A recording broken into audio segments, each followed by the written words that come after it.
First ever factory outlet Mukunda jewellery KPHB Kothapet Khammam Somajiguda Hanmakonda. నమస్తే రమగారు. నమస్తే జయ. రమగారు ఏదైనా చిన్న సిరీస్ స్టార్ట్ చేద్దామా? అరేబియన్ నైట్స్ చెప్తా. ఓకే. అరేబియన్ నైట్స్లో ఇంతకుముందు మనం ఒక కథ చెప్పాం. మామూలుగా ఇది మంత్రి గారి కూతురు రాజుగారికి చెప్తున్న కథలు కదా, సుల్తానికి చెప్తున్నాను. ఒక మనిషి కోతిగా ఉన్నవాడు, ఒక కోతి మాట్లాడి చివరికి మనిషిగా మారి ఒకడిని వాడి తాయెత్తు అవన్నీ పోగొట్టి మొత్తానికి మళ్ళీ రాజకుమార్తె దగ్గర చేరుస్తుంది. అతను సుల్తాన్ అయ్యాడు. ఆ సుల్తాన్ కథ అనమాట ఇది. ఓకే. అయితే ఈ మర్కట యువకుడు వెళ్ళిపోయిన తర్వాత, సుల్తాన్ అయిన తర్వాత రాజుగారి కూతుర్ని పెళ్లి చేసుకున్నాడు. ఆయన పెళ్లి చేసుకుంటే సుల్తాన్ అయ్యాడు. అయిన తర్వాత అతనికి ఏమనిపించేది, ఈరోజు ముసలాళ్ళు ముత్కాళ్ళు వాళ్ళు వీళ్ళు పెద్దవాళ్ళు మంత్రులు వీళ్ళందరూ కాదు, వీళ్ళెవ్వరూ తెలివిగలవాళ్ళు కాదు, వీళ్ళంతా ప్రపంచాన్ని చూడాలి, ఈ రాజ్యాంగమే ఏమిటో ఇవే రాజకీయాలు చేస్తారు, అద్భుతమైన వ్యక్తులు ఎవరితోటైనా మాట్లాడాలని ఉండేది. అయితే ఒక వజీర్ అంటే ఈయనకి చాలా ఇష్టం. ఆయన కొంచెం యంగ్, వీళ్ళిద్దరూ ఒకే వయసు వాళ్ళు అనమాట. అప్పుడు వాళ్ళు ఏం మాట్లాడుకున్నారు, అస్సలు తెలివి గల వాళ్ళు, విషయ పరిజ్ఞానం ఉన్నవాళ్ళు, జ్ఞానులు అంటే పిచ్చివాళ్ళు, జ్ఞానం ఎక్కువై పిచ్చెక్కుతుంది వాళ్ళకి. పిచ్చివాళ్ళు అంటే అజ్ఞానులు పిచ్చెక్కదు, విపరీతంగా చదివి జీవితంలో ఏవేవేవో అద్భుతాలు సాధించేసి వాటిని పట్టే బ్రెయిన్ లేక పిచ్చివాళ్ళు అయిపోతారు. అందుకని పిచ్చివాళ్లతోటి మాట్లాడాలి మనం. అక్కడికి వెళ్దాం అనుకున్నారు. అయితే సరే, ఈ రాజకీయ జీవితం ఇవన్నీ కూడా విసుగుపుట్టేసినాయి నాకు. జ్ఞానులతోటి మాట్లాడాలి, ఏమైనా కొత్త విషయాలు తెలుసుకోవాలి. ఎప్పుడు ఇవే కనపడుతున్నాయి కదా అంటే సరే వజీర్ అన్నాడు, మారుస్థాన్ అంటారు. మారిస్థాన్ అంటే వీళ్ళని అట్టపెట్టేదన్నమాట. ఆ మారిస్థాన్లో ఈ ఊళ్ళలో దొరికిన పిచ్చి వాళ్ళను కూడా అందులో పడేస్తారు. ఏదో వాళ్ళకి వైద్యం జరుగుతూ ఉంటుంది, వాళ్ళు ఎవరి గదుల్లో వాళ్ళు పడి వాళ్ళ లోకాల్లో వాళ్ళు ఉంటారు. ఆ మారిస్థానికి వెళ్దాం అనుకుంటారు. మారిస్థానికి వెళ్తే అక్కడ ఒక అధికారి ఉన్నాడు, ఎవరు లేరు, ఖాళీగా ఉందంతా. ఇదేమిటి ఇదంతా ఖాళీగా ఉందంటే, ఈ మధ్య మొన్న మీ వివాహం అయినప్పుడు చాలామందిని వదిలేసామండి, అందరు వెళ్ళిపోయారు, కేవలం ముగ్గురే ఉన్నారు, వాళ్ళు విడివిడిగా ఉంటారు, గొలుసులతో వేసి కట్టేసి ఉంచుతాం వాళ్ళని అన్నాడు. అనేసరికల్లా వాళ్ళు చాలా తెలివిగల వాళ్ళని నువ్వు నమ్ముతావా అని అడిగాడు సుల్తాన్. అడిగితే అధికారి అన్నాడు, ఎందుకు నమ్మనండి, వాళ్ళు ఇంతంత ఉద్గ్రంథాలు చదివేస్తూ ఉంటారు, పుస్తకాలు కావాలంటారు, పుస్తకాలు సప్లై చేస్తాం, చదువుకుంటూ ఉంటారు, ఎవడి లోకంలో వాడు ఉంటాడు. వాళ్ళు ముగ్గురు ఒకే గుహలో 3 చోట్ల గొలుసులు వేసి కట్టబడి ఉంటారు. ఆ గొలుసులు అక్కడికి ఇక్కడికి కూడా వెళ్తాయి, బయటికి వెళ్ళిపోకుండా గొలుసులు లోపల కదలడానికి వీలుగానే ఉంటాయి. గొలుసులతో కట్టబడి ఉన్నారు. వాళ్ళు ఇంతంతలా ఉద్గ్రంథాలు చదివారు. ఒకటి చదివి పక్కన పడితే రెండో వాడు దాన్ని చదివి విసిరేస్తాడు. అలా చదివేస్తున్నారు, మీరు వాళ్ళతోటి మాట్లాడచ్చు, వాళ్ళ వల్ల మీకు చాలా జ్ఞానం వికసిస్తుంది అన్నాడు. అనేసరికి సరే సుల్తాను వజీరు ఇద్దరు వెళ్ళారు లోపలికి. వెళ్తే వాళ్ళు ముగ్గురు యువకులు, ఒకడిని మించి ఒకడు అందంగా ఉన్నారు.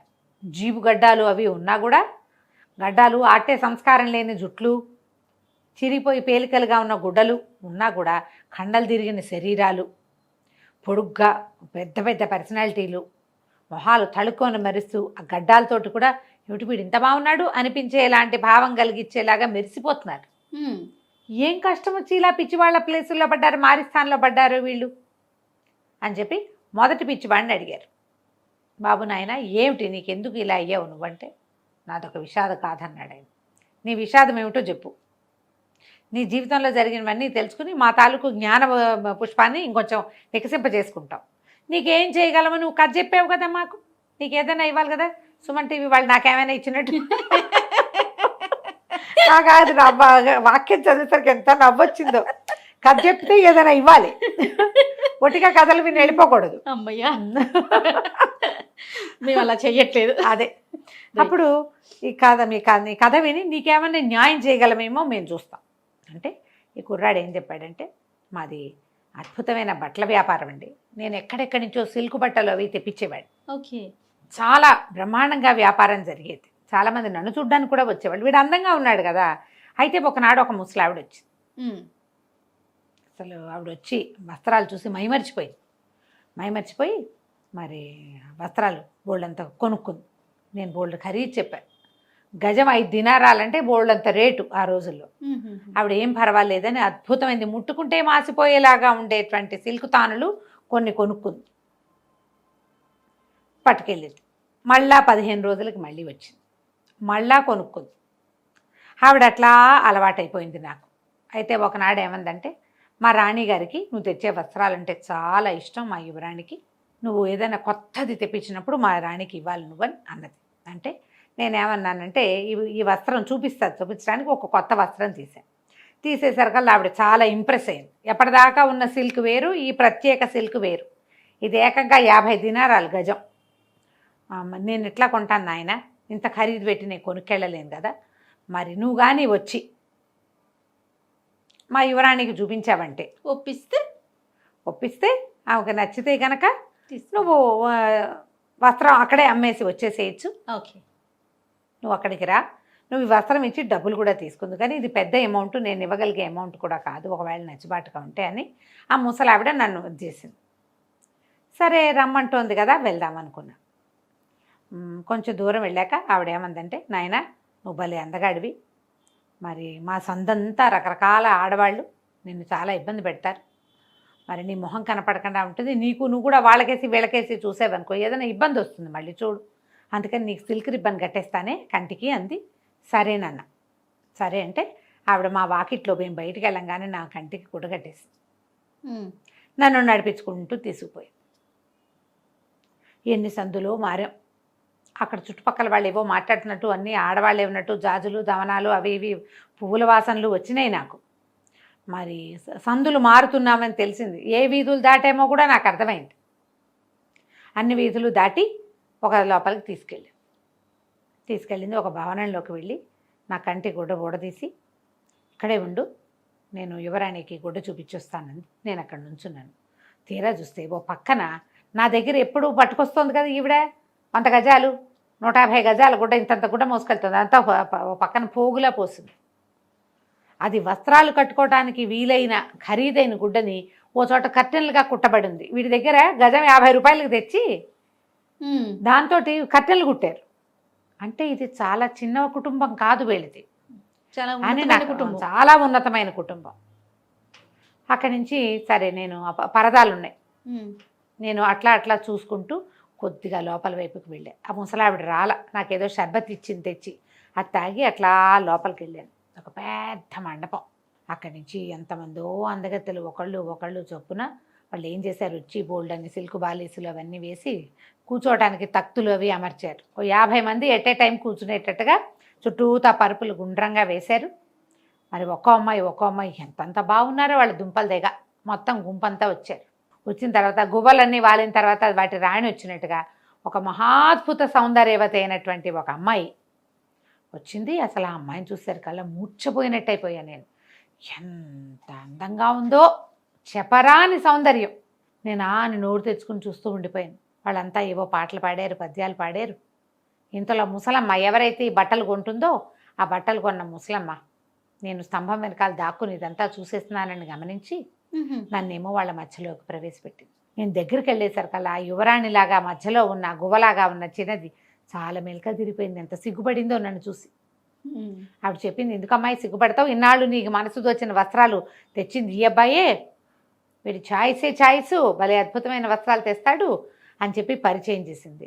ఆ అమ్మాయి చాలా సిగ్గుగా కళ్ళు బాల్చి, అందుకేగా నేను ప్రేమలో పడింది అన్నది. నేను ఆశ్చర్యపోయాను. నేను బట్టలు తీసుకెళ్తేనే నా దగ్గర నుంచి బట్టలు కొనే ఇది నా మీతో ప్రేమలో పడిందా అని చాలా ఆశ్చర్యపోయాను నేను. అక్కడి నుంచి ఆవిడేమంది, ఆ ముసలావిడ, ఒట్టుగా ప్రేమలో పడితే ఏముందమ్మా, ప్రేమలో పడిన వాడిని ప్రేమించిన వాడిని సొంతం చేసుకోవాలంది. నేను ఆశ్చర్యపోయాను. ఇదేమిటి ఇప్పుడు ఎట్లా, నేనేం చేయాలరా దేవుడా అని చాలా బెంగ పెట్టుకున్నా. నాకు అర్థం కాల. వాళ్ళు అన్నారు, ఏముంది ఈయన్ని పిలిస్తే పెళ్లి చేసేసుకోవచ్చు, ఖాజీని పిలిస్తే పెళ్లి చేసేసుకోవచ్చు అన్నారు. పెళ్లి చేసేసుకోవచ్చు అంటే నాకు ఆ అమ్మాయిని వదిలి వెళ్ళాలని లేదు, ఆ పెళ్ళి ఏమిటో నాకు తెలియలే. కాసేపట్లో చక్కగా నన్ను తీసుకెళ్లారు, శుభ్రంగా స్నానం చేయించేశారు. నా యుగాల నుంచి నా మీద ఉన్న మురికంతా వదిలించేసిన ఫీలింగ్ వచ్చింది. అంత అద్భుతమైన స్నానం, మామూలు స్నానం కాదు అది. ఎంత బాగా స్నానం చేయించారు. నేను అసలు పువ్వులే అయిపోయాను. అంటే వీడు మామూలుగా స్నానాలకు వెళ్ళడం తెలుసు వాళ్ళకి, ఇది ఏదో అద్భుతమైన మహల్ స్పెషల్. అక్కడి నుంచి తీసుకెళ్లారు. మరి ఖాజీ వచ్చాడు, నీకు కుబుల్ హై అని అడిగారు. నేను సరేనన్నాను. ఇక నేను ఎన్ని రోజులు ఆ ఇంట్లో గడిపేశానో నాకు తెలియదు. నా భార్య నేను స్వర్గసుఖాల్లో తేలిపోతూ ఉన్నాం. చాలా రోజుల తర్వాత ఒకరోజు రాత్రి కల్లో మా అమ్మ కనపడింది. తల్లుంది వీడికి, తెగేడుస్తుంది మా అమ్మ. అయ్యో మా అమ్మ నా కోసం బెంగ పెట్టుకుంటోందేమోనని పొద్దునే లేచి నేను దిగాలుగా మొహం పెట్టుకున్నాను. అయితే నా భార్య అంతా ఇంటికి దిగాలు పడుతున్నావు ఏమైందని అడిగింది. నన్ను అడిగితే మా అమ్మని చూడాలనుంది అంటే వెళ్ళిరా, కొద్ది రోజులు ఆవిడతో ఉండి మళ్ళీ రా అంది. మరి నా వ్యాపారం అన్నాను. వెళ్ళినాళ్ళు వ్యాపారం చేసుకో, మధ్య మధ్యలో వస్తూ పోతూ ఉండు కానీ అని చెప్పింది. సరే బాగానే ఉంది. నన్ను కంటికి నల్ల సిల్క్ దారం పరదా కట్టేసి తీసుకుపోయారు. ఆ ఇల్లో నాకు తెలియదు, అది ఎక్కడికి వచ్చానో నాకు తెలియదు. తీసుకెళ్ళారు, ఇంటి దగ్గర దింపారు. మా అమ్మని చూసుకున్నా, వ్యాపారం చూసుకున్నా, మళ్ళీ బిజినెస్ చేసుకున్నా. ఓ 15 రోజుల తర్వాత ముసలిది వచ్చింది. మళ్ళీ సిల్క్ ఇది కట్టేసి రిబ్బన్ కట్టేసి తీసుకుపోయింది. 15 రోజులు నా భార్య నేను అమిత సౌఖ్యాల్లో మునిగి తేలాం. మళ్ళీ వెనక్కి వచ్చేవాడిని. ఇట్లా కొంతకాలం గడిచింది. నేను బహు అందగాండి, మీరు చూస్తున్నారు కదా నన్ను అన్నాడు. అవునన్నారు వీళ్ళు, రాజుగారు, సుల్తాను, వజీరు. అయితే ఒకనాడు ఒక ఆవిడ ఒక వస్తువు తీసుకొచ్చింది. ఏమిటది? ఒక బంగారు కోడి పుంజు ఇంత బొమ్మ. ఇది అమ్మటానికి వచ్చాను అని వచ్చింది కొట్లోకి. వచ్చేసరికల్లా ఆవిడ భలే బాగుంది, మనిషి చక్కగా ఉంది. నా భార్య అంత కాదు కానీ భార్య అంటే అలవాటైపోయింది. ఈవిడ బాగుంది. ఆవిడ ఏమంది, ఇది అమ్ముతాను అంటే నేనేమనుకున్నానంటే 15 రోజులైంది, 2-3 రోజుల్లో ఇవాళ రేపో వాళ్ళు ఎవరో ఒకళ్ళు వచ్చి నన్ను తీసుకెళ్తారు. భార్యకి గిఫ్ట్గా ఇవ్వడానికి బంగారపు కోడి పుంజు బొమ్మ బాగా పనిచేస్తుందని ఎంతో బాగుంది. దాన్ని అటు ఇటు తిప్పి చూశాను. దాని ముక్కుకి ఒక పచ్చ ఏదో పెట్టారు, కంటికి ఒక వజ్రం పెట్టారు. ఇంత బొమ్మ చాలా బాగుంది. దీని ఖరీదు ఏమిటంటే ఆవిడంది, ఏమీ వద్దు, నిన్ను ఒక్కసారి ముద్దు పెట్టుకొని ఇవ్వమంది అనేసరికల్లా ఇది ఆశ్చర్యపోయాను నేను చాలా. కానీ ఏం చేయను, నాకేమో ఆ వస్తువు నచ్చింది, భార్యకి ఇద్దామనే సంకల్పం వచ్చేసింది. సరే ఒక ముద్దే కదా పెట్టుకొని ఇస్తే సరిపోతుంది అనుకున్నాను. ఆవిడ నా బుగ్గ మీద ముద్దు పెడుతూ కటిక్కను కొరికేసింది, నెత్తురు కారేటట్టుగా కొరికింది. నేను విదిలించుకున్నాను. ఆవిడ నవ్వుతూ పక్కపక్కలాడుతూ వెళ్ళిపోయింది. బొమ్మ మాత్రం నా దగ్గరే వదిలిపెట్టింది. నేను ఈ చెంప మీద కారే నెత్తుర్ని అద్దుకున్నాను కానీ అది సన్నగా కారుతూనే ఉంది. ఇట్లా నీకు ముద్దు పెడతానని ప్రతి వాళ్ళు ఒక ముక్క కొరుకు తినేస్తే ఇంకా నేనేం బతుకుతానని నేను ఆశ్చర్యపోయాను. సాయంకాలం అయ్యేసరికల్లా ముసలిది వచ్చింది. 2 గంటల్లో నన్ను తీసుకెళ్ళటానికి రావటమే ధూమధూమలాడుతూ వచ్చింది. నా మొహం కేసి అధోలకంగా చూసింది. నేను ఈ కోడిపుంజు బొమ్మ పుచ్చుకున్నాను. ఆవిడ నా కంటికి సిల్కు రిబ్బన్ కట్టేసింది. ఇంటికి మోసుకుపోయింది. నన్ను తీసుకెళ్ళిపోయింది. దారికి తీసుకెళ్ళి అక్కడికి వెళ్ళాం. లోపలికి వెళ్ళేసరికల్లా నేను మధ్యలో దీనికి ముందు అసలు ఈవిడ ఎవరు ఏమిటి, ఈ ఇల్లు ఏమిటి, ఇంత స్వర్గంలా ఎందుకుంది అని దాసీల్లో ఒక దాన్ని పట్టుకుని వీడు అడిగేట, ఈ అమ్మాయి ఎవరు ఏమిటి అని అడిగితే, రాజకుమార్తె నిన్ను ప్రేమించింది, యువరాణి నిన్ను ప్రేమించింది కాబట్టి ఈ దారిలో నిన్ను ఇంటికి తీసుకొచ్చి పెళ్లి చేసుకుంది అంతేనంది, ఇంకేం విషయాలు చెప్పలేదు నాకు అన్నాడు అని చెప్పాడు మధ్యలో. అయితే ఇప్పుడు ఏమైంది, వెళ్ళేసరికల్లా మొత్తం బోళ్ళంత మంది ఆడవాళ్ళు ఉంటారుగా, జనాలలో 50 మంది చెలికత్తలు ఉన్నారు ఆవిడికి. అందరూ నన్ను ధుమధుమలాడుతూ చూస్తూనే ఉన్నారు. చెంప మీద సన్నగా నెత్తురు కాడుతుంటే ఒకతో చిన్న కర్చీఫ్ ఇచ్చింది అద్దుకోని. నేను అద్దినా సరే ఇట్లా నొక్కేసరికి మళ్ళీ రాదు, మళ్ళా నెత్తురు వచ్చింది. నేను లోపలికి వెళ్ళి నా భార్యకి ఇదిగో నీకోసం బహుమతి తెచ్చానని కోడిపుంజు చూపించబోయేసరికల్లా ఆవిడ చేతులు చాపకుండా ఎవరక్కడ అని అరిచింది. ఇంతలో ఏమైంది, ఓ 4 జమాజట్టి లాంటి ఆడవాళ్ళు ఒక దుప్పట్లో ఉన్న దాన్ని దేన్నో మోసుకొచ్చారు. అదేమిటి, పొద్దున్న నాకు ముద్దు పెట్టిన అమ్మాయి మెడ, దాని బాడీ. ఆ అమ్మాయిని చంపేసి దాని తలని దాని గుండెల మీద పెట్టి ఓ దుప్పట్లో పడేసి మోసుకొచ్చారు వాళ్ళు. నేను అది చూడగానే కేవ్వమని కేక పెట్టాను. నా భార్య వెంటనే తీసుకెళ్ళి పిచ్చి వాళ్ళ స్థాయిలో పారేయండి అన్నది. నేను మోసం చేశానని, దాని ఎవరితో ప్రతి వాళ్ళకి బుగ్గలిస్తున్నావు నువ్వు, నీ పరిస్థితి ఇక్కడ కాదని నన్నేమో ఇక్కడ పడేయించింది. నేను స్పృహ తప్పిపోయాను. స్పృహ వచ్చేసరికల్లా గొలుసులు కట్టేసి ఇక్కడ ఉన్నాను బాబు, ఏం చేయను, నా జీవితం ఇలా అయిపోయిందని ఉద్గ్రంథాలు చదువుతూ కనీసం జీవితంలో ముందుకెళ్దామని పుస్తకాలు చదువుకుంటున్నాను, నన్ను పిచ్చివాడిని చేశారని చెప్పాడు. సుల్తాన్ ఆశ్చర్యపోయాడు. నీకు ఆ ఇల్లు తెలుసా అన్నాడు. మామూలుగా తెలియదండి, కానీ మా ఇంటి దగ్గర కనుక సిల్కు దారం ఏదైనా రిబ్బన్ కడితే దారులు ఆ వాసనలు నాకు తెలుసు, కుడి ఎడమ తెలుసు, 3 సార్లు వెళ్ళే నేను అనగానే వజీర్ అన్నాడు, పదండి తీసుకెళ్దామన్నాడు. ఇద్దరు మొత్తం ఆ పిచ్చివాడిని మోసుకుపోయారు, తీసుకెళ్లారు. వాడు బాగానే తిరుగుతున్నాడు. వాడు వాకిట్లో నుంచోబెట్టారు. వాడిని కంటికి ఒక సిల్క్ రిబ్బన్ కట్టారు నల్లది. అక్కడి నుంచి రెక్కపుచ్చుకుంటే వాడే వాడిని బారా లాక్కుంటూ తీరుకుంటూ వెళ్ళిపోయారు. తీరా అది ఎక్కడికి చేరింది, పాత సుల్తాన్ గారి 3వ కూతురు ఇల్లు అది. ఓహో, సుల్తాన్ కూతురు ఈ బట్టలమ్మే వాడిని ప్రేమించి వాడిని తన ఇంటికి తెచ్చుకోవటం కోసం ఆ ముసలమ్మని పంపించింది అనమాట. అక్కడి నుంచి ఈయన తలుపు కొట్టాడు. తలుపు కొడితే ఇది మారుటి కూతురు. వాళ్ళు 3, 7, 9 భార్యలు ఉంటారు సుల్తాన్లకి, ఒక కూతురు అన్నమాట. బేగంలకు బోల్డ్ ఆస్తులు పాస్తులు ఇస్తారు కదా. అదే తలుపు తీసేసరికల్లా వాళ్ళు ఆశ్చర్యపోయారు సుల్తాన్ని చూసి. ఈ కొత్త సుల్తాన్ కదా ఈయన, ఇప్పుడు రాజుగారి అఫీషియల్ కూతురు మొగుడు, ఇవన్నీ అనఫీషియల్ కూతుళ్ళు అనమాట. ఓకే. వాళ్ళు మొహమాటంగా లోపల తీసుకెళ్ళారు. తీసుకెళ్తే అమ్మాయిని కేకేసి ఆయన, అమ్మాయి నీ మొగుడు ఇంకెవరికి బొగ్గలు ఇవ్వకుండా మేము చూసుకుంటాం, వీడిని క్షమించి నువ్వు భర్తగా యాక్సెప్ట్ చేయి, ఎందుకంటే వీడికి ఏం కావాలో నేను ఇస్తానని చెప్పాను, వాడికి పెళ్ళాం కావాలని కోరుకుంటున్నాడు, అది నువ్వు కాబట్టి ఇక నుంచి వీడు వేరే రకంగా చేయడు, పైగా వీడేమి ఇంకా వ్యాపారాలు అవి చేయడు, నా దగ్గర ప్రతిహారిగా ఉంటాడు. సుల్తాన్ ఎక్కడికైనా వెళ్తుంటే ఫస్ట్ వెళ్ళేది వీడు, ఒకటో ప్రతిహారిగా వీడిని నియమించుకుంటున్నాను, కాబట్టి నువ్వు నీ పాత విషయాలన్నీ మర్చిపోయి వీడెవరో అమ్మాయికి చెంపలిచ్చాడనే సంగతి నువ్వు గుర్తుపెట్టుకోకుండా వీడితో కాపురం చేయి అని చెప్పాడు. సరేనని ఒప్పుకుంది. వెంటనే వీడిని తీసుకుపోయి వాడికి క్షవరం చేయించి వాడిని చక్కగా రెడీ చేసి, అప్పుడు రాజుగారు స్నానం చేయించి వాడిని పువ్వు కంటే తేలిగ్గా చేసేసి, ఇప్పుడే కాదు 2-3 రోజుల్లో పంపిస్తాము, మేము మళ్ళీ ఇంకో పిచ్చివాడి వ్యవహారం తెలుసుకోవాలని ఇతను వెంట పెట్టుకుని మళ్ళీ మారుస్థానికి వెళ్ళారు. వెళ్ళాక రెండో పిచ్చివాడిని కేకేశారు, బాబు ఏమినాయన నీ సంగతి అంటే, వీడు ఆవిడ్ని ప్రేమించి ఆమె వెనకాల పడి తెచ్చుకున్నాడు కష్టం, నేను ప్రేమించక తెచ్చుకున్నానండి. మాకు కూడా ఒక బట్టల దుకాణం ఉండేది, బట్టలు కాదు అది, అందులో ఏంటంటే రకరకాల ఫ్యాన్సీ సామాన్లు ఉండే ఫ్యాన్సీ షాపు, స్త్రీలు వాడుకునే ఎన్నో రకాల వస్తువులు ఎన్నో ఉండేవి. నాకు 16-17 సంవత్సరాలు. అప్పుడు నేను ఆడపిల్లల వైపు చూసేవాడిని కాదు అస్సలు. ఎవరైనా వాళ్ళు వీళ్ళు ఆడపిల్లలు ఎవరైనా నన్ను రాసు పూసుకుని కనుక బిహేవ్ చేస్తే వాళ్ళకి బుద్ధి చెప్పేవాడిని. నలుగురిలో అందరూ కూడా చాలా అద్భుతంగా ఉన్నవాడు వీడు గ్రంథంలో చెప్పబడిన అద్భుతమైన లక్షణాలు ఉన్నాయి వీడికి, మగపిల్లాడంటే ఇలా ఉండాలని మెచ్చుకునేవాళ్ళు, నేను అలా ఉండేవాడిని. నేను ఎందుకంత వ్యధవేషం వేసేవాడినో నాకు ఇప్పుడు తట్టట్లేదు, ఓవర్ యాక్షన్ అనమాట.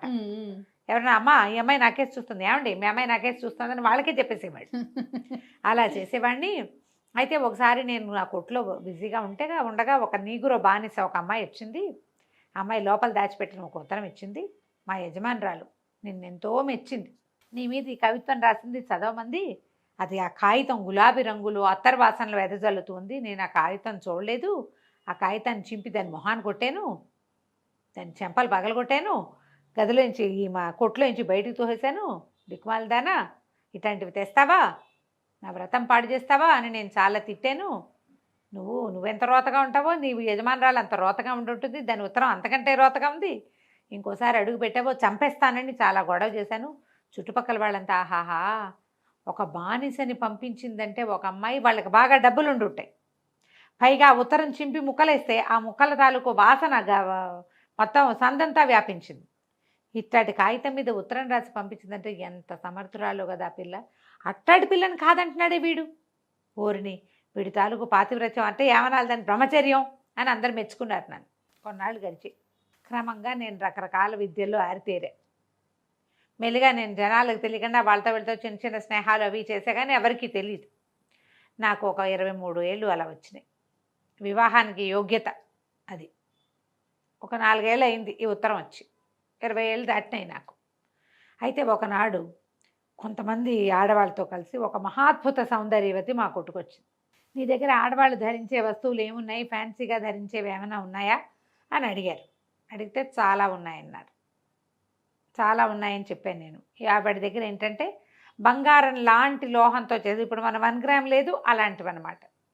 అయితే ఆవిడ ఏం చేసింది, అమ్మాయి నాకు సూట్ అయ్యే వస్తువులు చూపించమని ముందు ఈ చెవులకు పెట్టుకునేవి, ఈ చెవులకు సరిపోతాయా అని పైన ముసుగు తీసింది. ఆ అమ్మాయి వెనకే చూస్తూ ఉండిపోయాను నేను, ఎంత అందంగా ఉందో, అసలు మీ మొహానికి సరిపోయే వస్తువు లేదండి మా దగ్గర అని చెప్పాను నేను. అదేమిటి మా నాన్న నేను చాలా అనాకారిని అంటాడే, పుట్టావంటాడు నన్ను అంటే, అదేంటి మీ నాన్న గుడ్డా అన్నాను నేను. ఏమో మా నాన్న అట్లాగే అంటాడు, మా ఇంట్లో వాళ్ళంతా నా అంత అనాకారిది లేదంటారని చెప్పింది. పిల్ల 5'4", 5'5" ఉంది పొడుగు. అసలు ఆ అమ్మాయి చేతులు పాదాలకు పెట్టుకునే పంజాబులు ఉన్నాయా అని పాదాలు చూపిస్తే ఆ పాదాలని కావలించుకుందామనిపించింది నాకు. ఎంత సుకుమారంగా ఉన్నాయి, హంసల జంటలాగా ఉన్నాయి అవి. అదేమిటి మా నాన్న అట్లా అంటే ఏనుకాళ్ళలా ఉన్నాయి నా కాళ్ళు అంటాడే అంటుంది అమ్మాయి. నడువుకు పడ్డాను, ఆ నడువు ఎంత సన్నగా ఉందో, పిడికిట్లో ఇమిడిపోయేలాగా ఉంది. అదేంటి నాది గేదె నడువు అన్నాడు మా నాన్న అంటుంది. నగలన్నీ నేను వేస్తుంటే ఒక్కొక్క అమ్మాయి ఏం చేస్తుంది, బాడీ చూపిస్తోంది వీడికి. పాదాలు చూపించింది, చేతులు చూపించింది, బాజుబంతులు చూపించింది, మెడ చూపిస్తోంది. ఇన్ని ఒక్కొక్క చోట వలువ తీసి చూపిస్తుంటే తెలుపు మెరిసిపోతోంది, ఒక గులాబీ రంగు కలిసిన తెలుపు, అమిత నాజుకు, ముట్టుకుంటే వదలలేనట్టుగా ఉంది, ముట్టుకుంటే మాసిపోయేటట్టుగా ఉంది.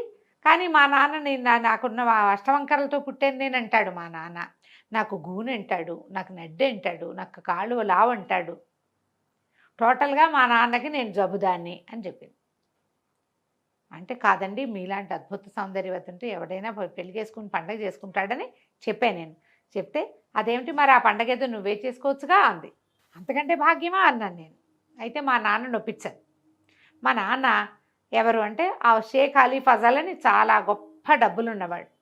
ఆయన చాలా మర్యాదస్తుడు, ఊళ్ళో చాలా డబ్బులున్నాయి. కాకపోతే నువ్వు వెళ్ళి నన్ను పెళ్ళికి అడిగావనుకో, మీ అమ్మాయి నాకు ఇచ్చి పెళ్ళి ఏంటంటే నాకు గూనె అంటాడు, నాకు నడ్డి అంటాడు, నాకు అష్టజబ్బులు ఉన్నాయంటాడు.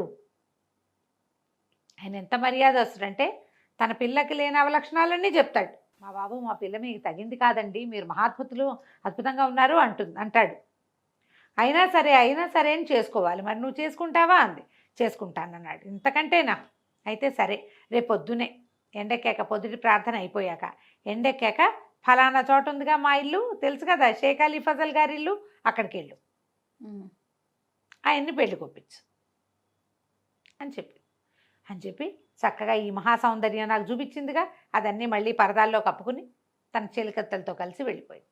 ఇక రాత్రి ఎలా తెల్లవారిందో నాకు తెలీదు. అసలు గడవలా రాత్రి. ఇది ఎప్పటికి తెల్లారుతుందరా దేవుడా అనుకున్నా. ఒక మహావిరహ సముద్రంలో నన్ను ముంచేసి వెళ్ళిపోయింది ఆ సౌందర్యవతి. మర్నాడు నేను చక్కగా తయారై ఉదయకాల ప్రార్థనలు అవి ముగించుకుని కొంచెం నాష్టా చేసి అలీ ఫజల్ గారి ఇల్లు వెతుక్కుంటూ వెళ్ళా. భవనం అది, అందులోకి వెళ్ళా. ఆయన చక్కగా గడ్డము అది ఉండి ముచ్చటగా ఒక సౌందర్యవతికి తగిన తండ్రిగానే కనపడ్డాడు ఆయన నాకు. మర్యాదకు లోటేం లేదు ఆయన దగ్గర. ఆయన దగ్గరికి వెళ్ళి, బాబు ఎవరండి మీరు, ఏమిటి అన్నాడు. ఫలానా చోట ఒక షాప్ ఉంది నాకు, నా పేరు ఇదని పేరు చెప్పుకున్నాను. నేను ఒక 23-24 సంవత్సరాల మహాద్భుత సౌందర్యవంతుడైన యువకుడిని మీకు కనపడుతున్నా కదా.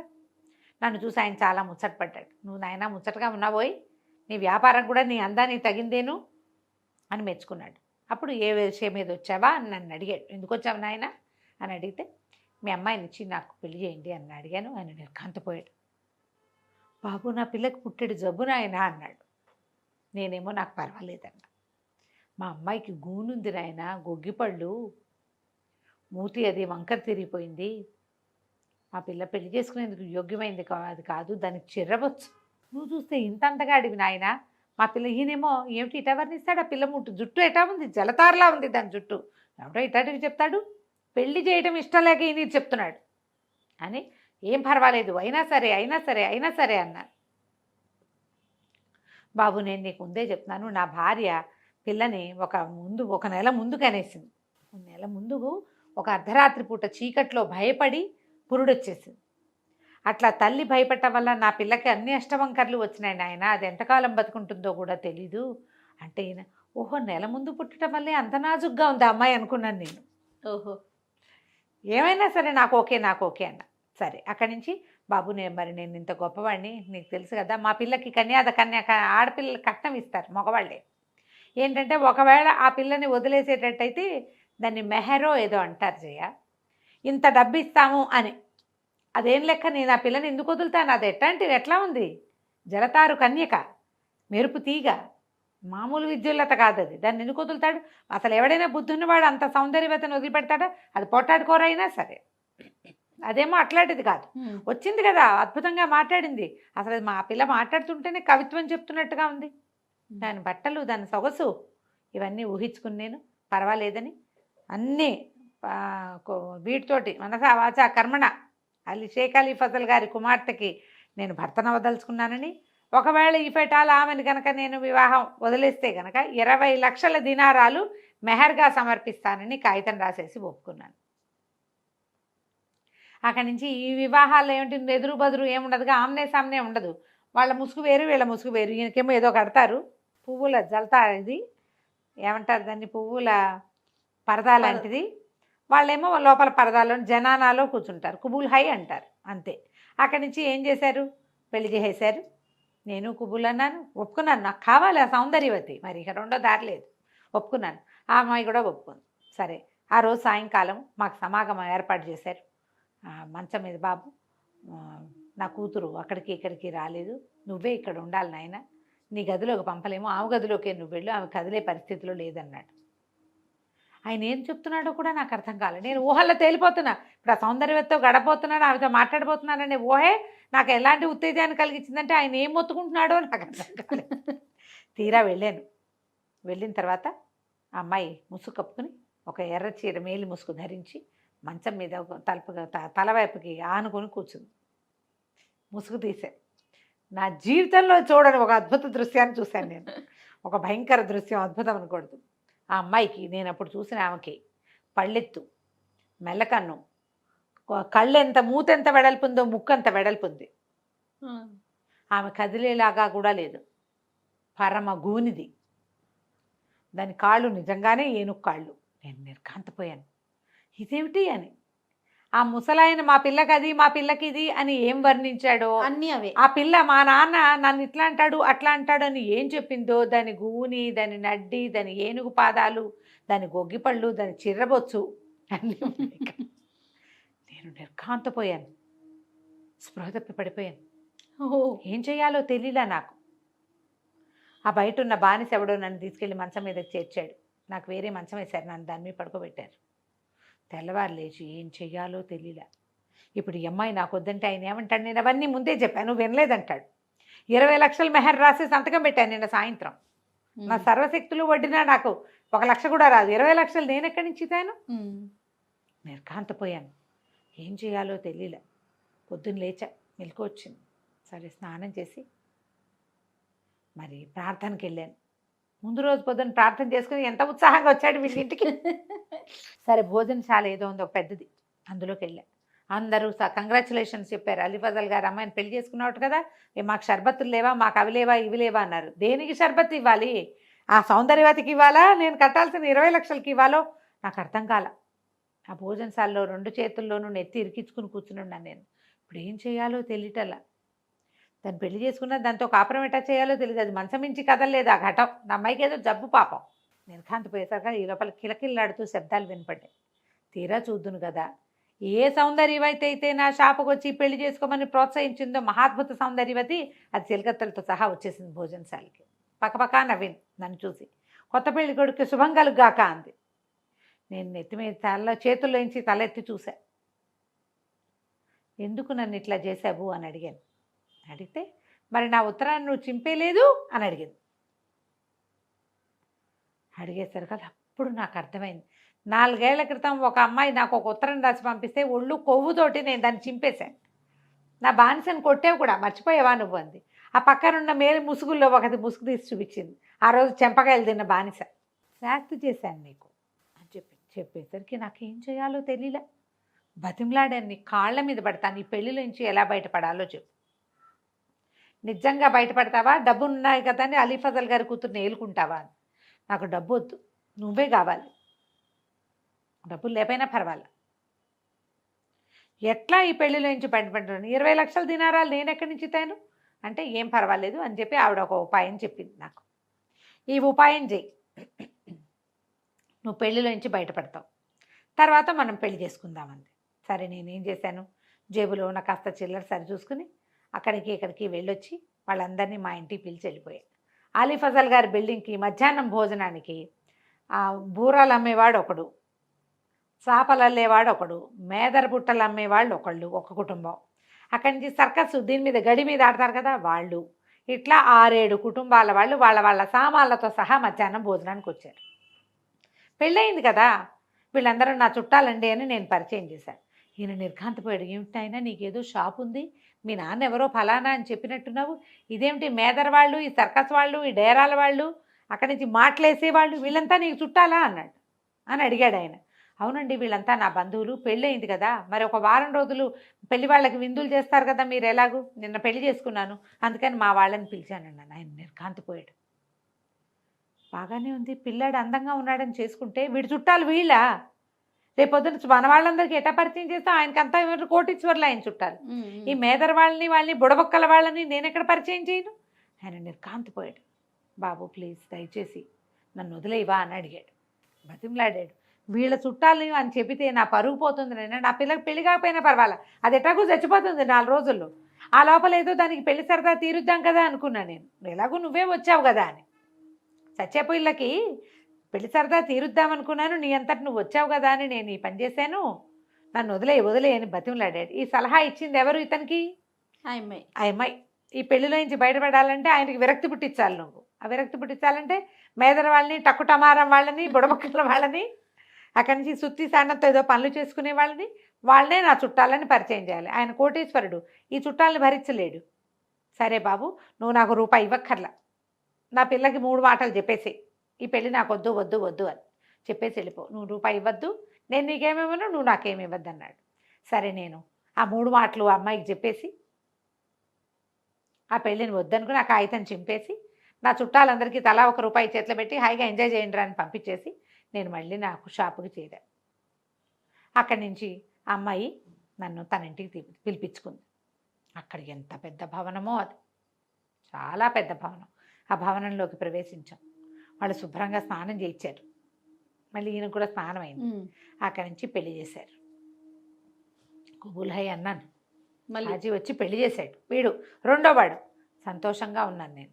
అసలు 1 నెల రోజుల పాటు నా పెళ్ళాం ఒక కామపిశాచి అని అర్థమైంది నాకు. 1 నెల రోజుల పాటు నేను ఎక్కడికి వెళ్ళాల, ఇంట్లోనే ఉన్నా, ఆమెతోటే గడిపాను. 1 నెల అయిన తర్వాత ఓ రోజు తెల్లవారేకి చెప్పాను, నాకు విశ్రాంతి కావాలి, నన్ను వదిలిపెట్టి అని. నీకు విశ్రాంతి కావాలా? అలాగే అంది. ఒక గ్లాస్తో మంచినీళ్ళు ఇచ్చారు. నేను నిద్రపోయాను. నీళ్ళు తాగాక మెలకు వచ్చాక ఇక్కడున్నా. మారిస్థాన్లో గొలుసులతో కట్టేయించి ఉన్నాడు. ఆ అమ్మాయి 1 నెల రోజులు వీడితో ఎంజాయ్ చేసి వీడు మొదట తనని కాదన్నందుకు శిక్షగా వాడిని పంపించేసింది. ఓసిని ఆల్రెడీ పెళ్లి చేయించింది కదా. పెళ్ళైతే అవుతాయి ఈ పెళ్ళిళ్ళన్నీ. తీరలేదు కక్ష. ఓకే. పెళ్లి చేయించి వాడు తన దారికి వచ్చేలా చేసింది. విశ్రాంతి కావాలి అనగానే వెళ్ళిపోమంది. ఇప్పుడు నీకు విశ్రాంతి కావాలని చెప్తున్నారు వాళ్ళు, నీకు విశ్రాంతి కావాలి కదా అందుకని ఇక్కడ పెట్టామన్నారు. అనగానే ఈయనకి ఆ అమ్మాయి వర్ణన అంతా వింటుంటేనే వజీర్కి అర్థమైంది. బాబు ఆ ఇల్లు ఎక్కడుంది నాయన అన్నాడు. అదేనండి ఒక పెద్ద మసీదు ఉంది కదా, దాని వెనకాల ఉన్న భవంతులు, వరుస భవంతుల్లో మామిడి చెట్లు, గుల్మహార్ చెట్లు ఉన్న ఒక మహాద్భుతమైన భవంతి అండి అని అనగానే వజీర్ చెప్పాడు, సుల్తాన్ గారు 2 కూతురండి ఈ అమ్మాయి అన్నాడు. అనగానే మన సుల్తాన్ గారు, కొత్త సుల్తాన్ గారు వెతోడల్లుండి వెంటపెట్టు తీసుకుపోయాడు. ఇద్దరు ప్రతిహారులు, మొదటి ప్రతిహారిని వీడిని తీసుకెళ్ళి ఆ ఇంటి తలుపు కొట్టాడు.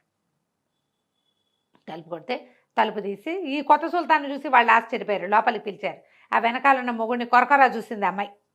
చూసేసరికల్లా సుల్తాన్ అన్నాడు, అమ్మాయి నీ మొగుడిని, వాడి యొక్క అహంభావాన్ని క్షమించు, వాడు విశ్రాంతి అడగకుండా నీతో ఉండటానికి సరిపడా వాడికి షర్బతులు అవి మేము తాగిస్తాం, నువ్వు ఉంచుకో వీడిని, కానీ వాడిని వదిలిపెట్టేయద్దు, ఎందుకంటే వీడిని నేను 2వ ప్రతిహారిగా నియమించుకుంటాను, ఇక మీద వీడు నాతో ఉంటాడు. సుల్తాన్తో ఉండే వాడి స్థాయి పెద్ద స్థాయి కదా, అంతేగా కదా, కాబట్టి వీడిని మొగుడుగా యాక్సెప్ట్ చేయి, ప్రస్తుతానికి మాతో వదిలిపెట్టు, వేరే కథ వినాలి, ఆ కథ కూడా విన్నాక మళ్ళీ నీ దగ్గర తీసుకొస్తామని చెప్పి ఆ 3వ పిచ్చివాడి కూడా 2వ పిచ్చివాడి చక్కగా క్షవరం చేయించి శుభ్రమైన బట్టలు తొడిగించి వాడిని ప్రతిహారిగా నియమించుకుని మళ్ళీ మారుస్థానికి బయలుదేరారు. అక్కడ 3వ పిచ్చివాడిలా కట్టేసున్న ఒక కుర్రాన్ని పట్టుకున్నారు. వీళ్ళు ఎంగే, వాడు ఎంగే, వాడు ఇంకా ఎంగు, ఇంకా లేతగా ఉన్నాడు వాడు. సరే వాడిని పట్టుకున్నారు. ఏమిట్రా నాయన నీ సంగతి అని అడిగితే వీడు ఏం చెప్పాడంటే, నేను అమ్మా నాన్న లేరు, నాకు మదరసాలో చదువుకుంటూ హాయిగా ఆటాడి తిరుగుతుండేవాడిని. చిన్నప్పుడు నన్ను ఎంత ముద్దు చేసేవాడు. వాడు ఇప్పుడే చాలా బాగున్నాడు, 22-23 ఏళ్ళ వాడు, మహా అందంగా ఉన్నాడు. చిన్నప్పుడు పిచ్చ పిచ్చ ముద్దుగా ఉండేవాడు. అసలు నన్ను చూసిన వాళ్ళు ఎవరైనా వాళ్ళ చేతిలో ఉన్న బంగారపు వస్తువైనా నా చేతిలో పెట్టి నన్ను ముద్దు చేసేవాళ్ళు. నా చుట్టుపక్కల పిల్లలందరికీ నేనంటే అసూయగా ఉండేది. ఏమైనా తినటానికి కూడా నాకే పెట్టేవాళ్ళు ఎక్కువ. వీధిలో పిల్లాడు కనపడతాడు, ఆ చేతిలో ఉన్న జిలేబీ ఏదో కొట్టు దగ్గర నిలబడితే 2 జిలేబీ తునకలు తీసి వాడి చేతిలో పెట్టేవాళ్ళు. అంత ముద్దు అనమాట, అపరిమితమైన ముద్దు సాగింది. నేను అట్లాగే వాళ్ళ దగ్గర వీళ్ళ దగ్గర మన జూదశాలల దగ్గర, తర్వాత ఏమో ఈ భోజనశాలల దగ్గర తిరుగుతూ మెల్లిగా జ్ఞానాన్ని పెంపొందించుకున్నా. ఒకసారి ఒక పాఠశాలకు బయట ఒక పెద్ద ఆయన నన్ను చూశాడు. ఎంత కళ నీ మొహంలో అని నన్ను దగ్గర తీసుకున్నాడు. నువ్వు అక్కడికి ఇక్కడికి తిరగద్దు, నేను నీకు జ్ఞానాన్ని బోధిస్తా. ఈ తిండి తిప్పలు, ఈ సౌందర్యము, అందంగా ఉండటం ఇది కాదు ఇంపార్టెంట్. మనిషికి ఏది ఇంపార్టెంట్ అంటే భగవంతుడు అని చెప్పి రోజు నాకు బోధించడానికి నన్ను తనతో తీసుకెళ్ళిపోయాడు. ఒక పాత ఇంట్లో ఉండేవాడు. ఒకనాడు ఆయన లోపల ఉన్నాడు, నేను దాని మీద ఊరికే చెప్పాడు నాకు ఏమి ఇవ్వాల, నాకు ఏదో ఆహారం పెట్టాడు. నేను కానీ ఆ తర్వాత ఆయన వెనకాలే తిరగాల్సి వస్తుందేమోనని నేను వెళ్ళల. అయితే ఒకనాడు ఒక పాత ఇంటి పైన పక్షిగుడ్ల కోసం పిల్లలు ఆడతారు, పక్షిగుడ్లు ఇవి కూడా వేసుకుంటారు, ఆమ్లెట్లు వేసుకోవడానికి కూడా ఆట చేస్తారు కదా పల్లెటూళ్ళు అంటే. అట్లా నేను పక్షిగుడ్ల కోసం ఒక పురాతన పాడుపడిపోయిన ఇంటి పైకి ఎక్కితే ఆ కప్పు పగిలిపోయి ఉన్న కప్పు లోపల నుంచి నాకు కనపడ్డాడు. ఆ ముసలాయన నన్ను అంతకుముందు నా దగ్గరికి రాని జ్ఞానబోధ చేస్తానని చెప్పిన ఆయన లోపల పడుకుని కనపడ్డాడు. ఆయన పడుకుని తెల్లటి బట్టలతో ఆయన పడుకుంటే నాకు ఎంతో శాంతిగా అనిపించింది. సరే ఆయన కళ్ళు తెరిచి నాకు వైపు చూశాడు, పైకి చూసి రమ్మన్నాడు. అంతకుముందు నేను వెళ్ళల, కొంతకాలంగా నాకు తెలిసినా కూడా. ఇప్పుడు ఆ రోజు ఆకలితో ఉన్న నాకు ఆయన పిలుపు, ఆయన నాకు పెట్టిన ఆహారం, నాకు చేసిన హితబోధ నాకు ఎంతగానో ఉపయోగపడ్డాయి. నీకు రోజు ఆహారమే కదా కావాలి, వేళకి నీ తిండి పెట్టే పూచి నాదని ఆయన నాకు ఎన్ని విధాలో ఎన్ని విషయాలో బోధించేవాడు. ఇక నేను అల్లరి చిల్లరగా వాళ్ళ వాకిట్లో వీళ్ళ వాకిళ్ళల్లో అంగళ్ళ దగ్గర తిరగడం మానేశాను. గురువుగారు ఏమైనా డబ్బులు ఇస్తే వెళ్ళి ఏమైనా సామాన్లు పట్టుకొచ్చేవాడిని, వంట చేసుకుని తినేవాళ్ళం, ఇచ్చేవాడు. నాకు సరిపడా ఆహారం లభించేది. హాయిగా ఆయన దగ్గర అవి ఇవి చదువుకునేవాడిని. బోళ్ళంతా చదువు నేర్చుకున్నాను నేను. ఎంత పెద్ద ఉద్గ్రంథమైనా 2 గంటల చదువు వదిలి బారేసేవాడిని, అంత చదువు వచ్చేసింది నాకు. అపరిమితమైన జ్ఞానం వచ్చేసింది నాకు. 19 ఏళ్ళు వచ్చినాయి, వయసు వచ్చింది. సరే ఒకనాడు ఏమైంది, గురువుగారు పెద్ద బజార్లో ఉన్న ఒక కొట్లో నుంచి ఏవో 2 వస్తువులు కొనుక్కురమ్మని చెప్పాడు. డబ్బులు ఇచ్చాడు. ఇచ్చాక డబ్బులు పుచ్చుకుని వెళ్తుంటే అటు పెద్ద బజారు, పెద్ద పెద్ద కొట్లు, అక్కడంతా నగల కొట్లు అవి ఉన్నాయి. ఒక గుంపు సమూహం వస్తుంటే ఆ వయసుకున్న క్యూరియాసిటీ తోటి ఆ గుంపు ఎవరా అని చూశాను నేను. కొంతమంది సైనికులు, కొంతమంది తృతీయ ప్రకృతులు. ఎందుకంటే ఈ సుల్తాన్ల దగ్గర వాళ్ళు ఎక్కువ ఉంటారు కాపలాలకి. ఒక అందగత్తెకి గొడుగులు పెట్టి తీసుకొస్తున్నారు ఒక అమ్మాయికి. ఎంత నాజుకో, బొమ్మలా ఉంది. నేను చూస్తూ ఉన్నాను. ఇంతలో ఒక పెద్ద గాలి వచ్చి ఆమె వేసుకున్న మేలి ముసుగు ఎగిరిపోయింది. వీళ్ళు కూడా ఏవో ఇట్లా పరదాలల్లే పుచ్చుకుని వెళ్తున్నారు. ఆ పరదాలు లేచిపోయి పైకి ఎగిరిపోయింది. ఆ అమ్మాయి ముసుగు వేసుకుంది, ముసుగు ఎగిరిపోయింది. ఆ అమ్మాయి మొహం కనపడింది నాకు. నేను నోరు తెరుచుకుని చూస్తూ నుంచున్నాను. ఆమె నడిచినంత మేర చూశాను. తేవాల్సిన వస్తువులు మర్చిపోయాను. ఏం తేవాలో గుర్తులేదు. నడుచుకుంటూ పోయాను గురువుగారి దగ్గరికి. గురువుగారు ఏమిరా నాయన అట్లా ఉన్నావు అంటే, నేను అట్లాగే చూస్తున్నా గాల్లోకి. నా మొహం కళ్ళల్లోకి చూసిన ఆయనకు అర్థమైపోయింది. ఆయన అన్నాడు, వద్దురా నాయన, మనసు మరల్చుకో, ఈ పిచ్చిలో పడద్దన్నాడు. పడద్దంటే వీడు నాకు ఏమి స్పృహ తెలియలే. ఏమైనా తింటామంటే మళ్ళీ చూస్తానంట మొదలుపెట్టాను. ఇంకోసారి చూడాలి, తనివి తీరా చూడాలి, ఆ అమ్మాయిని మళ్ళీ చూద్దామని ఉంది నాకు. గురువుగారు నయానా భయానా మంచి మాటలతో చెప్పాడు. నేను ఏ మోక్ష సాధన వ్యవహారము చెవినేసుకోలే. కన్ను మూసినా తెరిచినా ఆ అమ్మాయి ఆయన అన్నం పెట్టాడు, నేనేం తిన్నానో కూడా నాకు తెలియదు. ఉప్పు ఎగిపోయినా ఒళ్ళు తెలియకుండా తినేసా. ఏ గురువుగారు చాలా విరక్తి వచ్చింది, ఆయన చాలా దుఃఖంలో ఉన్నాడు. ఒరే నిన్ను ఒకటి బాగు చేద్దామనుకుంటే ఇలా అయిందిరా నాయన. సరే ఓ పంచి, నేనేదో ఇట్లా పడుకుంటా కానీ అవతల గదిలో ఒక కుండలో మూత పెట్టా, ఆ లోపల కాటి కొద్ది పట్టుకురా అన్నాడు. ఆ కాటికి పుచ్చుకొచ్చాక ఏమన్నాడు, ఆ కాటికని తీసి ఇట్లా నా కంటి మీద రాశాడు, కళ్ళ మీద రాశాడు. అబ్బాయి నీ పై భాగం ఎవ్వరికీ కనపడదురా, నడుము కాళ్ళే కనపడతాయి అందరికీ. నువ్వు ఎక్కడికి కావాలంటే అక్కడికి వెళ్ళి ఆ పిల్లని చూసి వచ్చేసి అని చెప్పాడు. గురువు ఎంత దుఃఖంలో ఉన్నాడో. ఆయనకి ఏమిటో అప్పుడే అన్నం తిన్నాడు, ఓపిక లేనట్టుగా అయిపోయాడు. ఆయన మంచం మీద పడుకున్నాడు. నేను బయటికి వెళ్ళాను. జనం అంతా నాకేసి చూస్తున్నారు. నా నడుము దగ్గర కింద భాగం కనపడుతోంది, పై భాగం ఎవరికీ కనిపించట్లా. అందరూ ఆశ్చర్యపోతున్నారు. ప్రజలంతా విచిత్రంగా చూస్తారు కదా పై భాగం లేని వాడిని. అక్కడి నుంచి రాజభట్లు వాళ్ళు వీళ్ళు వచ్చి అందరూ జనానా వాళ్ళు కూడా చూడదలుచుకున్నారు. వాడు ఆడో మగో ఏం తెలుసు, ఎవరో ఒకళ్ళు విచిత్ర ప్రాణి.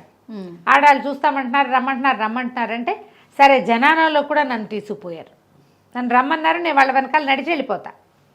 బండెక్కమన్నారు, నేను బండెక్కా. నా పై పార్ట్ కనపడదు ఎవరికి, నేను ఎవరో ఎవరికీ తెలియదు. వెళ్ళాక ఆ జనాల్లో ముందు రాజస్థానంలోకి తీసుకెళ్ళారు. రాజుగారు, మంత్రులు, వాళ్ళు వీళ్ళు, సుల్తాను, వాళ్ళు వీళ్ళు, వజీర్లు అంతా చూశారు. చూసిన తర్వాత జనం కూడా చూస్తామంటే ఆ లేడీస్ అంతఃపురంలోకి నన్ను పంపించారు. నేను తనివి తీరా చూశాను రాజుగారు ఆఖరి కూతురు. ఎంత అందంగా ఉందో. వాళ్ళెవ్వరూ, నేను మనిషిని కనపడకపోవడంతో మగవాడిని తెలిసినా కూడా కాళ్ళు అవి కనపడతాయి కదా, పైజమా లాంటిది కనిపిస్తుంది, వాళ్ళు ఎవ్వరూ పాటించలే. నేను అందరు ఆడవాళ్ళని చూసాను. అందులో నాకు నచ్చిన అందగతిని వాళ్ళ పొద్దున్న నేను ఎవరిని చూశానో దాన్ని తీరా చూశాను. ఎంతసేపు ఉన్నానో అక్కడ. సరే చాలాసేపు చూసి చివరికి వాళ్ళంతా లోపలికి వెళ్ళిపోయాక హతాశున్నై తిరిగి వచ్చాను. సరిపోలేదు, ఇంటికి వచ్చేసా. వచ్చిన తర్వాత మా గురువు చాలా దుఃఖంలో ఉన్నాడు. ఆయనకు అసలు ఓపిక లేదు. ఆయన మంచం మీద పడిపోయినట్టుగా ఉన్నాడు. ఏరా నాయనా అన్నాడు. నేను అలాగే ఉన్నాను డల్గా. రోజులు గడుస్తున్నాయి. ఆయన ఏం చెప్పినా నేను ఏమీ చదువుకోలేకపోయా. ఆయన బుర్రకెక్కేలా చెప్పేవాడు. నాకు ఒక ముక్క అర్థమై చచ్చేది కాదు. అమ్మాయి మీదే ఉంది నా దృష్టి అంతా.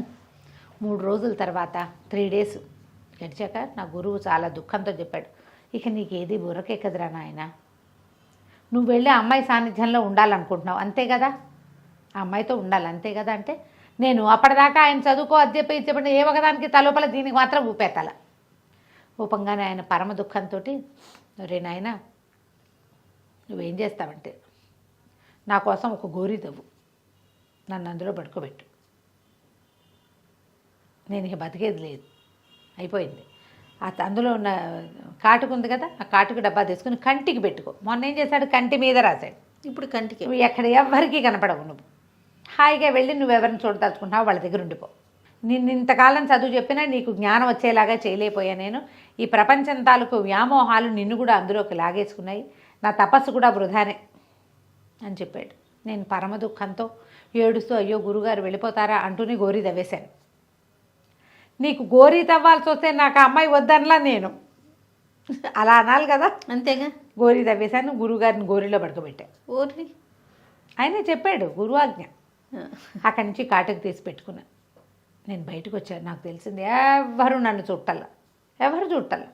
వెళ్ళిపోయి నేను ఇంతకుముందు జనాలలోకి వెళ్తాను తెలుసు కదా, నాకు ఎవరు చూస్తారు నన్ను, నేను ఎలా పరిగెత్తినా ఏ బండి వెళ్తుంటే ఆ బండి ఎక్కేసినా నేను లోపలికి వెళ్ళిపోతాయి. జనాన లోపలికి వెళ్ళిపోయాను.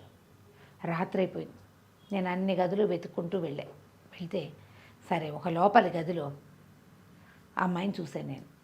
ఒక పల్చటి పైజమా లాంటిది ఏదో వేసుకుని రాత్రిపూట నైట్ డ్రెస్ వేసుకుని ఆ పిల్ల పడుకుంది. సన్నగా నాజుగ్గా ఉన్న పిల్ల చక్కగా బోర్లా పడుకుని ఒక కాలు పైకి ఒక కాలు కిందకి పెట్టుకుంది. చాలా ప్రొవోకేటింగ్ పోస్చర్లో పడుకున్నది. అంత సంతోషం తట్టుకోలేకపోయాను నేను. ఏం చేశాను, నడుము మీద గిల్లాను. ఆ పిల్లకే ఉమ్మని కేక పెట్టేసరికి వాళ్ళ అమ్మ నా దాది పరిగెత్తుకుంటూ వచ్చారు. ఎందుకే అంటే నన్ను ఎవరో గిల్లారంటే ఏదో కుట్టు ఉంటుందంటుంది దాది. అంతా వెతికారు, ఎక్కడ ఏమీ కనపడలా. అయితే ఏమైంది, ఆ దాది ముసలిది భలే తెలివిగలది. ఏదో వాసన వస్తోంది ఇక్కడ, ఏదో మగవాసన, ఎవడో మగవాడు సంచరిస్తున్న వాసన ఉంది ఈ గదిలో అని చెప్పి అంతా వెతికారు. ఎక్కడా ఏమీ కనపడలేదు. వీళ్ళకి ఏం డౌట్ వచ్చింది, పిల్ల నడుము మీద చూస్తే దాని తెల్లటి నడుము మీద గిచ్చినట్టు కనపడుతోంది. గిచ్చితే ఎర్రపడదు. ఇదిగో ఎవరో గిచ్చారు. ఇది కుడితే ఒక రకంగా ఉంటుంది, గిచ్చితే ఇంకో రకంగా. అద్దంలో చూపించారు దానికి, అదేమో గిచ్చినట్టుగా తెలుస్తోంది. ఎవరో ఉన్నారు ఇక్కడ, దీన్ని ఏం చేయాలి. అక్కడి నుంచి ఎవరినో పిలిచిన తృతీయ ప్రకృతిలో ఒకళ్ళిద్దరు వచ్చి అంతా వెతికారు, ఏమీ కనపడలేదు. వీడు ఇక్కడే ఉన్నాడు. వాళ్ళందరినీ చూస్తున్నాడు. ఆ పిల్ల మించి కళ్ళు తిరగటల్లా నాకు, నేను అక్కడే నుంచున్నా. అయితే ఈ దాదంది అలా కాదు, ఒంటిపేడ తీసుకురండిరా. ఒంటిపేడని పేటికలు ఉంటాయి కదా, పేడ ఎండిపోతే ముక్కలుగా గడ్డలుగా తయారవుతుంది. ఆ పొగ వేస్తే భూతాలకి వేటికైనా తుమ్ములు వస్తాయి, భూత తాలూకు లక్షణం ఏదో ఉంది ఇక్కడ అని చెప్పి ఎద్దు పెంటికలు ఒంటి పెంటికలు తెప్పించడానికి బయటికి పంపించింది వాళ్ళిద్దరిని, ఆ తృతీయ ప్రకృతులు ఇద్దరిని. వాళ్ళు ఏం చేశారు, బయట నుంచి పట్టుకొచ్చారు. ఈ లోపల ముసలిది ఏవో మంత్రాలు చదువుతూ గదంతా తిరిగింది. నేను దాని చేతులకు తగలకుండా అటు ఇటు తప్పుకుంటూ, స్పర్శకి తగులుతాడు వీడు, స్పర్శకి తగులుతారు, మనిషి ఉన్నట్టు తెలుస్తుంది, ఎవరినో తగిలేమని కనపడ్డంతే. తప్పించుకుంటూ తిరిగాను, అటు ఇటు తిరుగుతూ ఉన్నాను. ఈ ముసలిది ఏం చేసింది, విపరీతమైన దిక్కుమాలిన వాసన వచ్చే ఆ ఒంటి పెంటికలు తెప్పించి దాని మీద ఏదో గుగ్గిలం అవి వేసి అంటించి పొగబెట్టింది. రాకుమార్తెమో ముక్కు గుడ్డడ్డం కట్టుకుంది, రాణిగారు బయట నుంచింది. ఆ పొగకి నాకేం కాలేదు కానీ కళ్ళు మండటం మొదలుపెట్టింది. కళ్ళల్లోకి వెళ్ళిపోయి పొగ. కంట్లోకి పొగ వెళ్తే ఏం చేస్తాం మనం? తుడవటం మొదలు పెడతాం. తుడిచేసరికల్లా నాకు బుద్ధి లేదు. నిజానికి గురువుగారి దగ్గర కాటక డబ్బీ ఉంది. గురువుని గోరిలో పడకబెట్టినా కాటక డబ్బీ ఉంది కదా, ఆ డబ్బా తెచ్చుకోవద్దు. నేను ఆ డబ్బా తెచ్చుకోలే. అవసరం అవుతుందని తెలియలే నాకు. కాసేపు చూసి ఓ పూట ఇక్కడ గడిపి వెళ్దాం అనుకున్నా. ఎప్పుడైతే ఈ కన్ను తుడవటం మొదలుపెట్టానో కంటికి కాటికి కాస్త కరిగిపోయింది. 2 కళ్ళలోకి వెళ్తే పొగ ఒక కంట్లోకి వెళ్ళి ఊరుకోదు కదా, కళ్ళు పైగా ఇట్లా నలుపుతాం. ఇట్లా నలిపేసరికల్లా కాటికంతా చేతికంటేసింది. నేను కనపడ్డా మొదలుపెట్టా. అంతే. అక్కడి నుంచి దాది కేవు మన కేకలు పెట్టేసింది. అమాంతను నా మీదకి దూకి నన్ను ఒడిసి పట్టుకుంది. దాని కేకలు విన్న బయట ఉన్న తృతీయ ప్రకృతులు ఇద్దరు, అక్కడి నుంచి బయట అవతల ఉన్న సైనికులు అందరూ జనాలలోకి దూరిపోయారు. అక్కడి నుంచి నన్ను పట్టుకున్నారు, చిత కొట్టేశారు, తీసుకొచ్చి ఇక్కడ కట్టేశారండి అన్నాడు. అనగానే అప్పుడు వీళ్ళకి తెలిసింది రాండ్స్ గారి ఆఖరి భార్య తాలూకు కూతురు ఆ పిల్ల. సరే ఈయనేం చేశాడు, మళ్ళా ఈ 3వ వాడికి గిడ్డం అన్నీ షేవింగ్ చేయించి కుర్రాన్ని చక్కగా తయారు చేసి తన వెనకాల తీసుకెళ్ళి పాత సుల్తాన్ గారి ఆఖరి రాణిని పిలిచి, మీ కూతురు ఫలానా మహాద్భుత అందగత్త అయిన పిల్ల ఉంది కదా, ఆ పిల్లని వీడికి ఇచ్చి చేయండి. ఏముంది, వాళ్ళ పెళ్ళిళ్ళు సులువు చేసేస్తే వీడిని 3వ ప్రతిహారి కింద నేను పెట్టుకుంటాను. వీడు పిచ్చివాడిగా చలామణి అవుతున్నాడు. వీడు పిచ్చివాడు కాదు, పెద్ద జ్ఞాని దగ్గర బాగా చదువుకున్నాడు, బోళ్ళు ఉద్గ్రంథాలు అవి చదివాడు, పైగా వాడు మీ అమ్మాయి మోహంలో చిక్కుకుని ఉన్నాడు అని చెప్పాడు. తర్వాత చక్కగా 3వ వాడికి ఆ రాజుగారి కూతురుని, సుల్తాన్ గారి ఆఖరి కూతురునిచ్చి పెళ్లి చేసేశారు. తర్వాత ఈ కొత్త సుల్తాను ఈ 3 పిచ్చివాళ్ళని తన దగ్గర 3 ప్రతిహారులుగా నియమించుకుని తనతో పాటే ఉంచుకున్నాడు. కథ కంచికి మనం ఇంటికి. బాగుందండి. నమస్తే రమ్య. నమస్తే జీ. సుమన్ టీవీలో మీ పర్సనల్ అండ్ బిజినెస్ ప్రమోషన్స్ కోసం కింది నెంబర్కి కాంటాక్ట్ చేయండి.